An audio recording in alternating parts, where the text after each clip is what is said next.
really big deal over there. By the way, this has nothing to do with flags, but I just wanted to note that it is also a weird Scandinavian tradition for teenagers to wear these little sailor hats during their grad parties. No one really seems to know why. Sometimes they have the flag printed inside though. Now, longtime viewers of this channel might have noticed that I have these little Norwegian flags on my shelf back here. This is actually a traditional Norwegian Christmas tree decoration that one of my friends mailed me a while back. This is because flags are also a common Christmas decoration in Scandinavia, which once again reflects how in their culture the flag is a much more generic celebratory symbol than it is over here. I mean, I feel like if you put a bunch of American flags on your Christmas tree in the States, it would come off as sort of tacky or hickish. You know, like, yeehaw, we're having an all-American Christmas. Which I guess is kind of a commentary on the degree the American flag has become a much more culturally narrow or even divisive thing in the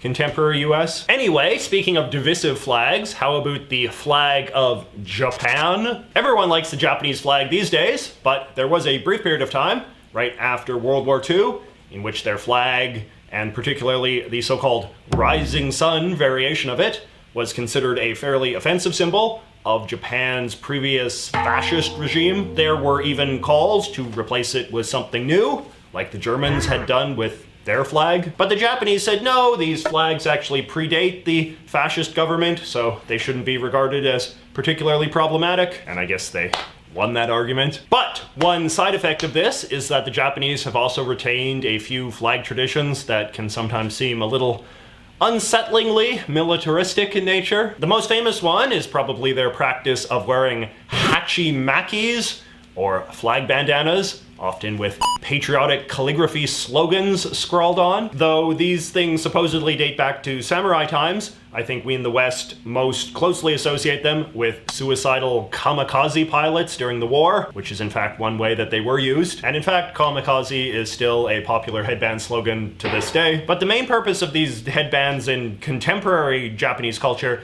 is just as a kind of signifier of when someone is being like very focused or intense. All sorts of different types of Japanese people might choose to wear a flag headband for any number of reasons. Maybe some guy's in a karate match or a hot dog eating contest, or just showing off his sushi making skills, or maybe he's a student studying for a big exam, or a woman in labor. Yes, that's right, this is a thing they do. A lesser known Japanese flag tradition, meanwhile, might be what they call the good catch flag. Japan is of course a country that is very well known for fish, and there is a real culture of competitiveness among Japanese fishermen. Back in the day, a fisherman who got a particularly good haul would raise the Japanese flag on his boat to show off to all of the other fisher people, which again gets into how the Japanese flag often functions as this kind of macho symbol of strength and power. Anyway, these days a lot of fishermen really go nuts with this tradition, and today you can buy all these special custom good catch flags that are so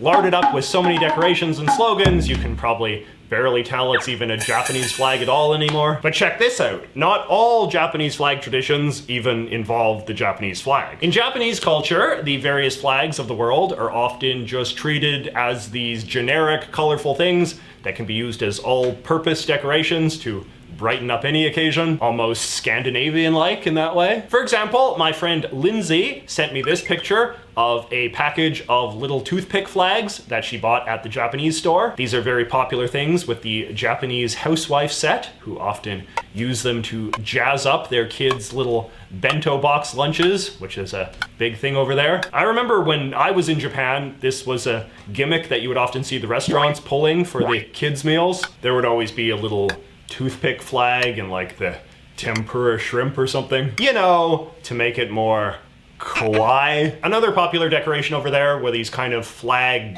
bunting things, you know, where you have a bunch of little flags tied together on a string. This is another very popular generic Japanese decoration you tend to see at like kids' parties and stuff like that, just because it's very colorful and fun. For some reason, these flag things are also very associated with when like the kids do their sports days at school. I guess maybe because it reminds the kids of like the Olympics or something. In this little book of Japanese clip art I bought, they have some fun cartoons of Japanese kids playing their traditional school sports, like the baton relay And of course, the traditional two-man race with the giant papier-mâché Daruma doll. Man, there are a lot of traditions in this world, aren't there? And speaking of flag traditions in places I've been to, let me tell you about a weird one that they have in Holland. So the Dutch have a pretty show-offy culture, and one thing the Dutch people like to do is inform their entire Dutch neighborhood when their kid graduates from high school. And the traditional way they do this is to fly a Dutch flag outside of their house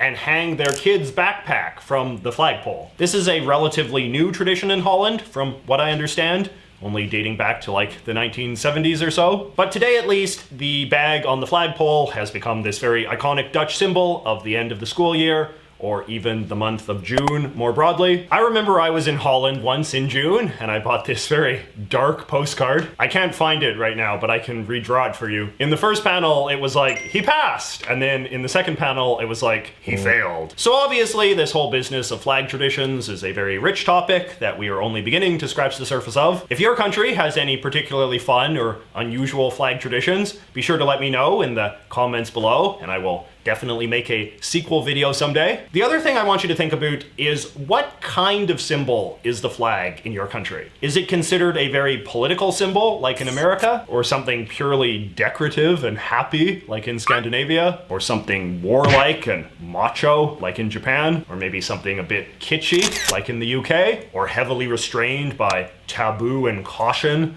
like in Germany? Or contested and controversial, like the flag of New Zealand? Keen to hear what you all got to say, and I will see you all next week.